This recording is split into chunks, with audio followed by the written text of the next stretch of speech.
sejahtera untuk kita semua. Perkenalkan, saya Leonardo Sandede Putra. Saya dosen jurusan Teknik Elektro, Fakultas Teknik Universitas Tanjung Pura.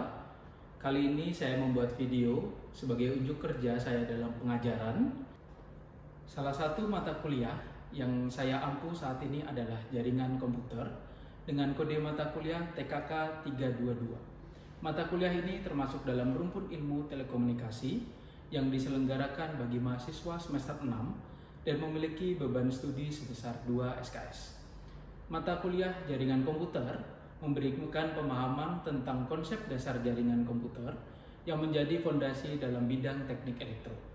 Pokok bahasan mencakup model komunikasi jaringan, arsitektur dan topologi jaringan, protokol jaringan, pengamanan IP, perancangan dan konfigurasi di jaringan, keamanan jaringan, serta teknik troubleshooting. Melalui mata kuliah ini, mahasiswa diharapkan dapat mengaplikasikan konsep-konsep jaringan komputer dalam perancangan, implementasi, dan pemecahan masalah jaringan, serta pengembangan keterampilan analitis dan teknis yang diperlukan dalam bidang teknik elektro. Luaran yang diharapkan dari mata kuliah ini adalah mahasiswa memiliki keterampilan teknis dan analitis dalam mendesain dan mengelola jaringan komputer secara profesional, yang kemudian menjadi bekal mahasiswa untuk bersaing di dunia kerja setelahnya. Terdapat 4 CPL yang tertuang dalam RPS dan telah divalidasi oleh Ketua Program Studi Teknik Elektro dan Gugus Penjamin Mutu Program Studi. Adapun capaian pembelajaran mata kuliah yang diharapkan dapat dimiliki oleh setiap mahasiswa adalah: yang pertama, mahasiswa mampu memahami prinsip dasar jaringan dan protokol komunikasi. Yang kedua, mahasiswa mampu merancang dan mengimplementasikan topologi jaringan. Yang ketiga, mahasiswa mampu menganalisis permasalahan jaringan komputer. Dan yang keempat, mahasiswa mampu menerapkan teknik administrasi dan keamanan jaringan secara modern. Komponen penilaian pembelajaran terdiri dari tugas dan studi kasus, ujian tengah semester, dan ujian akhir semester. Pada perkuliahan jaringan komputer, media pembelajaran yang digunakan adalah laptop, router, switch sebagai perangkat keras, dan terdapat juga tools perangkat lainnya untuk perangkat lunak seperti Cisco Packet Tracker dan Wireshark. Proses pembelajaran pada mata kuliah jaringan komputer dikombinasikan melalui ceramah interaktif, diskusi kelompok, latihan soal, praktik secara virtual menggunakan tools, dan studi kasus. Saya menggunakan pendekatan student-centered learning dan problem-based learning agar mahasiswa tidak hanya menerima materi, tetapi juga berlatih menerapkan langsung dalam simulasi nyata maupun penggunaan tools yang sudah disediakan. Pada mata kuliah jaringan komputer ini, saya menggunakan beberapa referensi pendukung. Yang pertama adalah buku berjudul Data Communication dan Networking karya Forozan dan buku berjudul Cloud Computing, Konsep Teknologi dan Arsitektur karya Ricardo Puttini. Dan terdapat pula karya ilmiah saya yang berfokus pada protokol MQTT yang digunakan pada jaringan IoT. Dan terdapat pula beberapa karya ilmiah lainnya yang digunakan sebagai pendukung dan kebaruan bagi mahasiswa di jaringan komputer. Selanjutnya, saya akan menampilkan unjuk kerja saya dalam pengajaran di dalam kelas. Selamat menyaksikan. Selamat siang. Terima kasih untuk siang hari ini. Kita akan melanjutkan kembali pertemuan perkuliahan kita untuk mata kuliah jaringan komputer ya, jaringan komputer. Sebelumnya kita akan buka dengan doa. Sebelum kita memulai perkuliahan pada siang hari ini, marilah kita berdoa. Telah selesai. Baik, bagaimana kabarnya? Luar biasa ya. Oke, siang hari ini kita melanjutkan mata kuliah jaringan komputer ya, khususnya pada protokol komunikasi dan implementasi IoT untuk pertemuan ke-14. Minggu lalu kita sudah bahas tentang apa itu IoT. apa itu IoT, latar belakang dari IoT, dan bagaimana perkembangan dari sebuah komunikasi sampai terciptanya sebuah IoT ya. Oke, untuk minggu ini ya, khusus pada protokol ya, kita bisa lihat bahwa kalau mahasiswa masih ingat ya bahwa ini kita sudah belajar tentang konsep dari apa itu IoT, masih ingat ya? Konsep IoT masih ingat? Oke. Kemudian kita juga sudah belajar tentang arsitektur IoT, kemudian juga sensor dan perangkat yang bisa diterapkan untuk komunikasi IoT. Saat ini kita belajar lagi tentang protokol komunikasi dan berikutnya nanti akan ada implementasi. Oke. Sebelum itu, ya, kita akan masuk tujuannya apa sih kita belajar untuk protokol IoT. Kalau kita lihat dari rencana pembelajaran khususnya pada pertemuan 14 ini ya mahasiswa ini seharusnya mampu tidak hanya memahami konsep, tidak hanya memahami arsitektur, tapi dapat juga merancang, ya, merancang komunikasi antar perangkat untuk perangkat, mesin untuk mesin, untuk berkomunikasi menggunakan IoT. Kalau kita lihat di pertemuan 14 ya, coba lihat di sini bahwa diharapkan mahasiswa mampu memahami konsep, mahasiswa mampu memperkembangkan. Jadi kalau sudah dapat konsep, sudah dapat tahu arsitekturnya, tahu alatnya, bisa mengembangkan gitu. Sampai pada apa? Sampai pada bisa menyelesaikan suatu masalah. Gitu ya. Jadi saat ini tuh pembelajaran tidak seperti dulu. Saat ini mahasiswa itu diminta untuk bisa aktif. Tidak hanya dosennya yang aktif, mahasiswa juga aktif. Mencari tahu masalahnya apa, penyelesaiannya bagaimana. Ya, ini untuk rencana pembelajaran kita untuk khusus untuk tadi. Oke, agenda kita apa saja kira-kira? Ini ada pendahuluan, kemudian nanti saya akan jelaskan tentang protokol IoT, ada implementasinya, dan kemudian juga akan menarik kesimpulan. Oke, yang pertama, apa itu protokol komunikasi IoT? Ada yang tahu nggak? Belum ya? Kalau IoT-nya tahu ya, tapi kalau protokolnya belum. Oke, kita simak. Apa sih protokol komunikasi IoT? Protokol komunikasi IoT adalah seperangkat aturan dan atau prosedur ya, yang memungkinkan perangkat IoT dapat berkomunikasi dan berinteraksi satu sama lain serta dengan server atau cloud. Namanya saja IoT, Internet of Things. Umum jika melalui server dan cloud. Tetapi dia dibatasi dengan adanya sebuah aturan atau prosedur, gitu ya. Jadi tidak serta-merta saya pakai IoT gampang saja saya tabrak sana sini dengan menggunakan sinyal yang ada, tidak bisa. Ada aturannya, ada protokol yang begitu. Kemudian protokol ini memastikan bahwa data dan informasi yang dikirimkan oleh perangkat IoT dapat diterima, diinterpretasikan dan diproses oleh perangkat IoT lainnya atau oleh sistem yang mengelolanya. Jadi nanti kita pada pembagian ketika dia membaca tentang protokol itu akan lebih jelas. Jadi sampai sini paham dulu ya soal protokol komunikasi IoT ya. Oke, lanjut. Ada 3 besar ya, protokol komunikasi IoT yang umum digunakan. Yang pertama adalah ada HTTP. Yang kedua adalah MQTT. Yang ketiga adalah SEWA. Dari ketiga ini, saya yakin Anda pasti hafal atau ingat dengan yang namanya HTTP. Ya kan? Pak, saya buka web kuntan saja pakai HTTP. Kan gitu ya? Loh, terus bagaimana komunikasi antara HTTP dengan si IoT? Bahwa kita paham bahwa IoT ini kan mesin to mesin. Ya kan? Ini gimana Pak? Nah, nanti kita akan bahas satu persatu gitu ya, mulai dari si HTTP. Oke, HTTP adalah Hypertext Transfer Protocol. Maksudnya bagaimana? Ya. HTTP ini ya merupakan salah satu protokol standar untuk mentransfer data khususnya menggunakan web. Tadi sudah dikatakan IoT bisa menggunakan server atau cloud. HTTP menggunakan server atau cloud. Nah, biasanya HTTP ini digunakan untuk pengiriman data tidak hanya teks kalau untuk saat ini, tapi ada gambar dan ada video. Ya. Basisnya bagaimana, Pak? Kalau untuk HTTP dia main bicara tentang client dan server. Ya, client dan server. Bedanya apa nanti, Pak? Mungkin ada yang pernah dengar subscribe dan publish, ya kan? Nanti kita akan lihat dulu.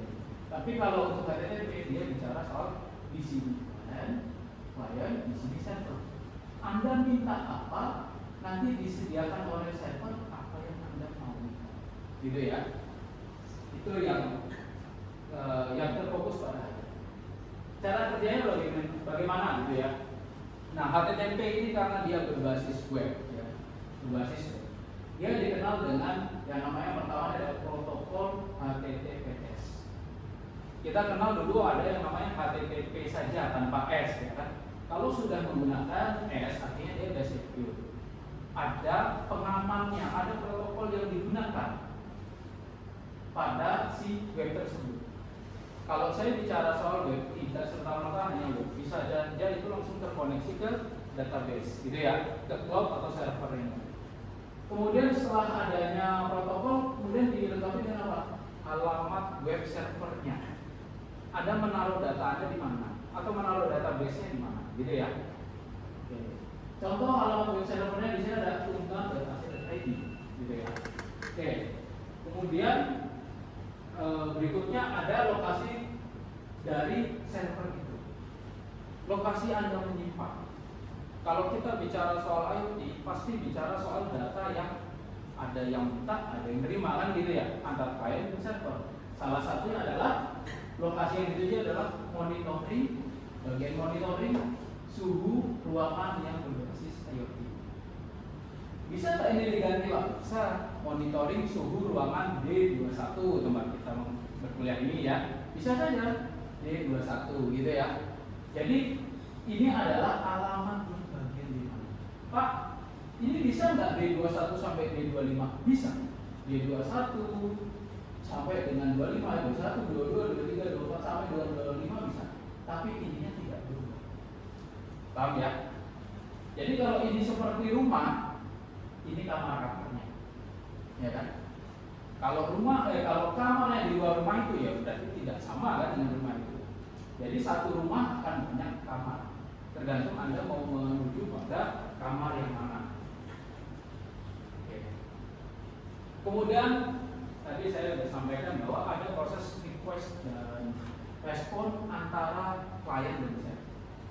HTTP akan bekerja jika adanya request.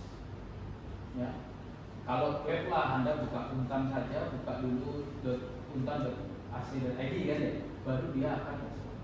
Tidak pernah kita buka Google tiba-tiba dan langsung saya mau buka web untan tiba-tiba langsung keluar untan, kan nggak mungkin.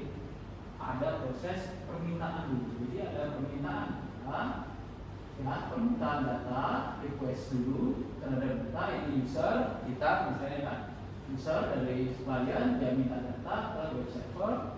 Web server akan cek data atau data itu akan dicek di kamar mana tadi datanya. Setelah itu akan dikembalikan di respon ke Anda. Oke, sampai sini paham? Paham ya? Untuk aksesnya ya, bisa saja menggunakan Chrome, Firefox, Safari ataupun yang lain. Oke, kelebihan HTTP. Kelebihannya ya, universal dan kompatibel yang didukung hampir semua perangkat server dan aplikasi. Kemudian mudah diimplementasikan dan didukung banyak library dalam berbagai bahasa pemrograman. Kita tahu untuk merancang sebuah web server, dia mau pakai bahasa C bisa, pakai Python bisa, ya kan? Jadi banyak hal bisa dilakukan. Kalau kita misalnya bicara soal ini ESP32, bahasanya adalah apa? Pakai IDE lah kita menggunakan program yang kan bahasa C-nya. Pakai Python bisa nggak, Pak? Bisa, tapi tidak seluas, ya, tidak seluas si HTTP. Kemudian Pak tadi bicara soal video ataupun gambar, kita bicara soal JSON dan XML. Langsung bisa tuh diinjek di sini, cocok untuk REST API dan API ya, dan layanan cloud, API gateway dan sistem backend. Nanti saya akan menjelaskan soal yang API ya. Kenapa dia lebih cocok? Kalau lebih mudah. Oke, tadi kita bicara soal HTTP. Nah, sekarang protokol yang kedua ada yang namanya MQTT, Message Querying Telemetry Transport. Sudah umum kan ya? Ada yang pakai mungkin ya?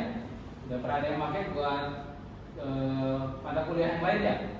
Elektronik, misalnya elektronika komunikasi, ini pakai ini. Ini apa sih Pak? Gitu kan? Saya itu cuma makainya aja Pak, tapi saya nggak tahu mau diapain. Bahkan ada juga yang tidak pakai. Ada juga yang nggak pakai. Ternyata protokol itu ada, gitu ya. Oh, kita lihat. MQTT adalah protokol komunikasi pengirim pesan yang dibentuk dengan TCP/IP. Berdasarkan model pesan publish dan subscribe. Kalau tadi client dan server, ini publish dan beda ya. Dan dilacak khusus mesin to mesin yang tidak memiliki alamat khusus atau MQTT. Lebih jelasnya di slide berikutnya kita lihat. Nah, kita lihat ini.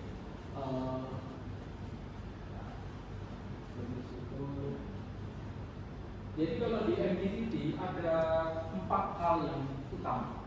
Ada broker, ada publish, ada subscribe, dan ada token. Ada 4 hal utama.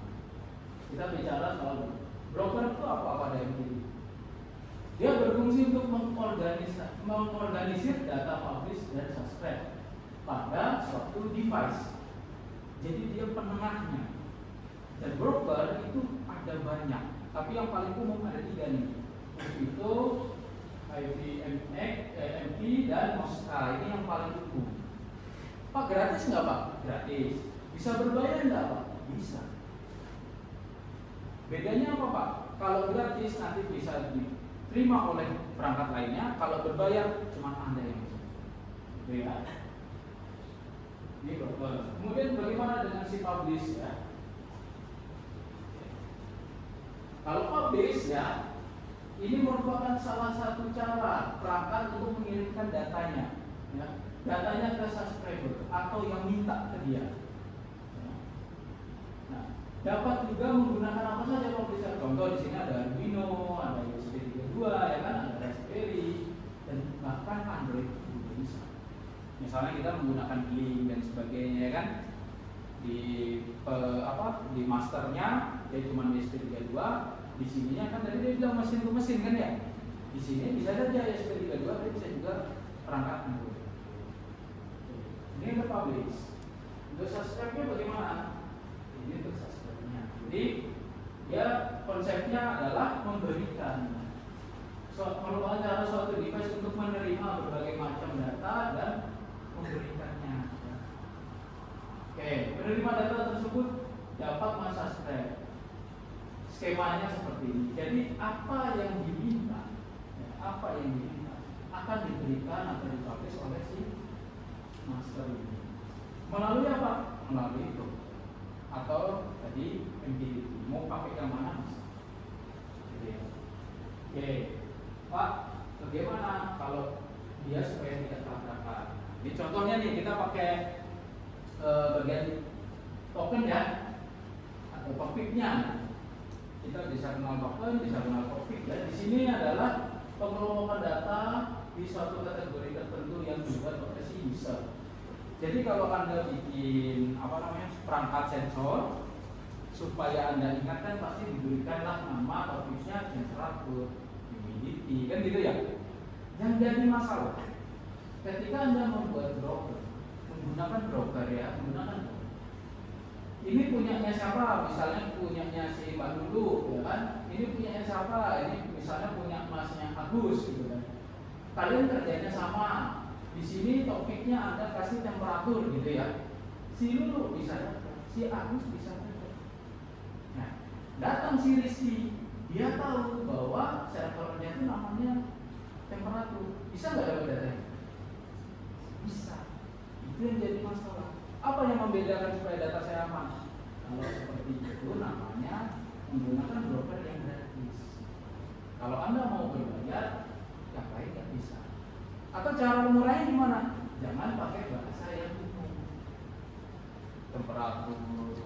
dicari yang lain, ya kan? Misalnya suhu, teknik elektro, angkatan berapa, kan panjang nih. Orang pun belum tahu juga nih datanya apa kan. Itu bisa salah satu. Oke.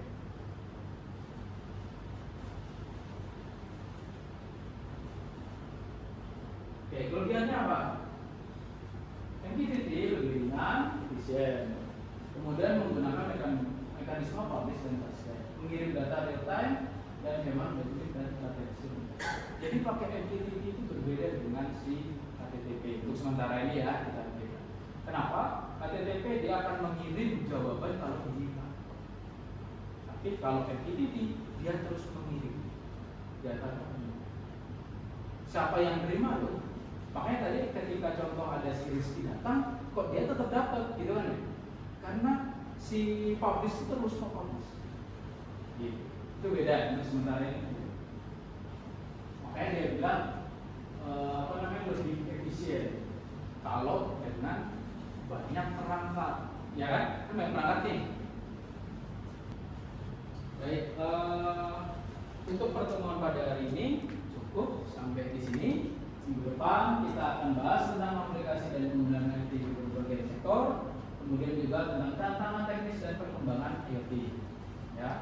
Untuk referensi dalam perkuliahan ini saya mengambil dari Idoba Academy di Kegagalan 2022, kemudian ada juga dari jurnal, ya, luaran jurnal peneliti dari tim dosen, ada dari buku jaringan komputer dan pengembangannya, dan buku yang kedua adalah fokus tentang IoT.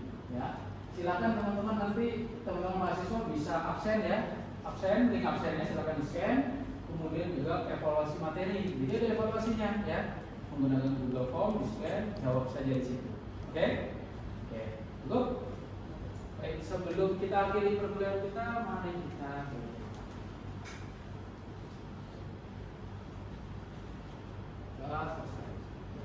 Makasih ya. Terima kasih telah menyimak video unjuk kerja saya dalam pengajaran mata kuliah jaringan komputer pada program studi Teknik Elektro Universitas Tanjung Pura. Video ini digunakan sebagai salah satu syarat penyusunan dokumen pernyataan diri dosen dalam unjuk kerja Tridharma Perguruan Tinggi atau PDD UKT-PT. Semoga dengan adanya video ini dapat memberikan kontribusi positif dan dapat menjadi pertimbangan yang baik dalam proses penilaian sertifikasi dosen gelombang 1 tahun 2025. Akhir kata, saya ucapkan terima kasih. Salam sejahtera untuk kita semua dan salam semangat untuk seluruh pendidik Indonesia.